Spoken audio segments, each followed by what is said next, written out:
I was born in small town, Novi Salad, Cincinnati, Mogilnica. Antwerp. near Cologne. My father was a medical My doctor. mother was a He had a seamstress. little candy We store. had cattle. Mama used to be a It housewife. was a nice life. Very nice little community. Surrounded by a large family. Wasn't too rich, but very comfortable. No, I had a lot of friends. Very lovely family. Somehow a good life. We thought nothing would happen to us.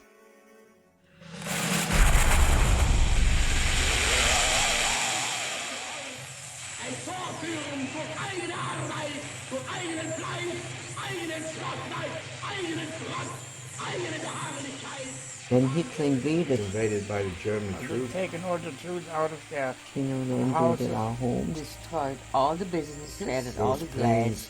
Striving the Bought city. synagogues. You could have heard the bombs, you could have Lined heard the us up. We shooting. were loaded on train on a cattle train. Into Loaded us up in railroad cars. They send us to To Auschwitz. Auschwitz. West Theresienstadt now. Stripped of our I was clothes, tattooed. our numbers. Immediately gave Dead up. people They had thrown laying on out the And that's where we bodies, saw all taken right away to the gas piles. station. You could have That's heard the the last screaming. time we That's saw the my last I father saw and my that's the last time I saw my We had to mother, go on a death and march. they were put on the death march. We all gonna die. They left us for dead, It was like a nightmare.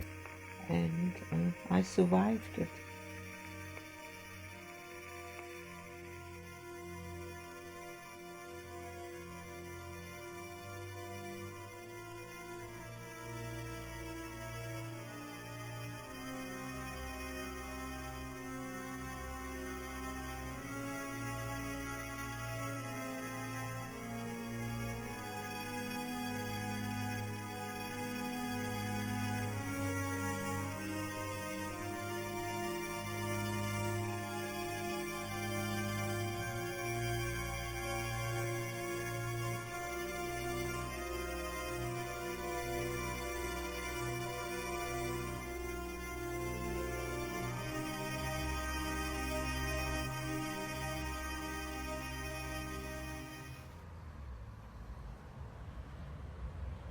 Never before had a government sought to define a religious group as a race and then eliminate it.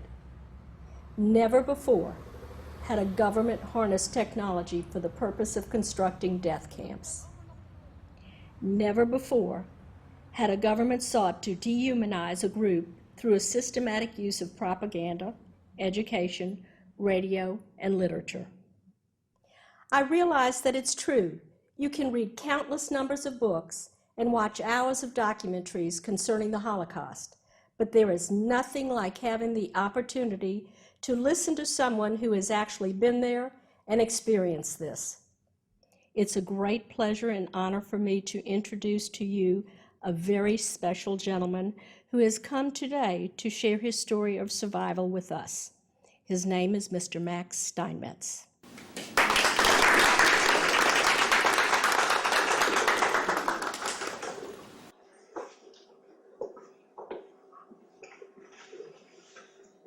Thank you. And thank you for asking me to appear in front of these young people here. I was born in a place called Transylvania. It was part of Romania. We had a town crier, and he would walk around the city and he would read the latest news. This afternoon, he said that tomorrow morning at 5 o'clock, all the Jews must congregate in the marketplace. So the following morning, we showed up, all the families, everybody, and they marched us off to the railroad station. They told us to climb up in these cars, and they locked these gates, and off we went. And we went to a place called Auschwitz, and we went through a selection line. And right in front of us was a man called the Angel of Death. His name was Dr. Joseph Mengele, and he would point to the right or to the left. And they pointed my parents and my sister to the left. My brother and I, they pointed us up to the right. And after a while, I went outside, and I looked around, and I saw these people holding on to these fences, and they didn't move. So a man walked by me, and I said, "Excuse me, can you tell me what do those people do there?" He said, "Well, those people are dead." I said, "What?" He says, "They committed suicide. Those fences carry electricity." And I saw a lot of smoke. I asked him, what do I see that smoke, or what do I smell? He said to me, "Did you come by yourself?" And I said, "No, my parents came and my sister came." He said, "Well, where are they?" And I said, "Well, they went over to the left." He said, "That's what you're smelling. They just burn them to death. You smell them burning." And I said, "No, I can't believe that. This is impossible they would do something like that." And he says, "Oh yeah, that's exactly what they're doing." So now they put us on a train and they took us to Dachau. And I worked in a factory that was building airplanes for the German Air Force.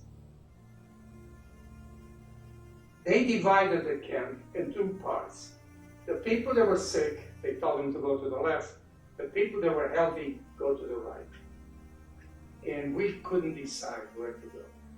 We could hear the Americans coming closer and closer.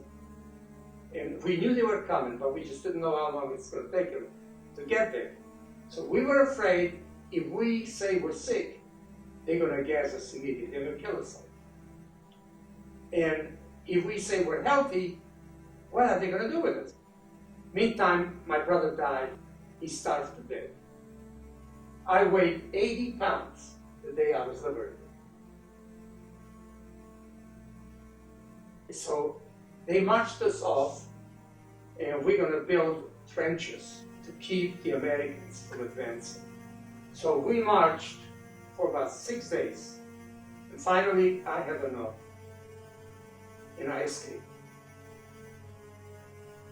I left the column, it was at night, and it was snowing. So I walked off, I just walked away from the column, it was pitch dark, nobody saw me, and I went and knocked on the door. And the door opened up, and the little boy came to the door, and he started screaming because the way I looked. And his mother came running. He said, "What's going on?" And she saw me. She said, "Oh my God, what's this?" She wanted to know who I was in German. And I told her that I was a political prisoner. I was afraid to tell her I was Jewish.